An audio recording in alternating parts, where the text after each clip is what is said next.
Welcome to Pro Wrestling History Daily Top 5.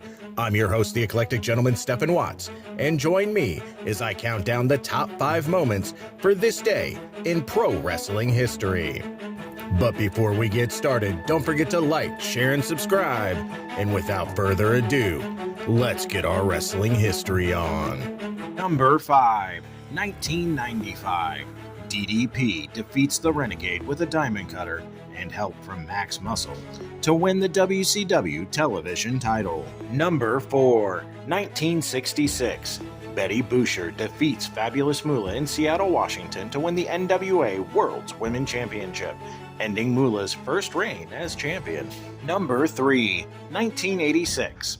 At a WWF television taping in Salisbury, Maryland, Gorilla Monsoon and Bobby Heenan are permanently paired together as the hosts of Wrestling Challenge, creating one of the most celebrated announcing teams in wrestling history. Number 2, 1981. Ric Flair defeats Dusty Rhodes in Kansas City, Kansas to win the NWA World Heavyweight Championship. This was Ric Flair's first World Heavyweight title singles win. Number 1, 1961. James Mark Cornette was born.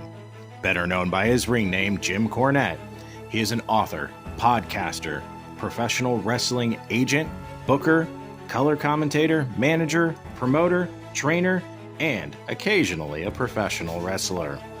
Cornette, along with his co-host Brian Lass, currently produces 2 podcasts, The Jim Cornette Experience and Jim Cornette's Drive-Thru, both very popular amongst wrestling fans, with the later stated to be the most listened to wrestling podcast of all time.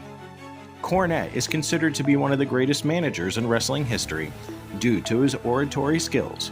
During his career, he worked for every major territory and promotion in the world. From 1991 to 1994, he was the owner and booker of Smoky Mountain Wrestling.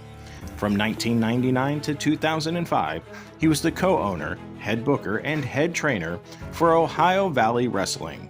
During the later years of his career, Cornette focused primarily on backstage positions and transitioned away from his role as an on-screen manager.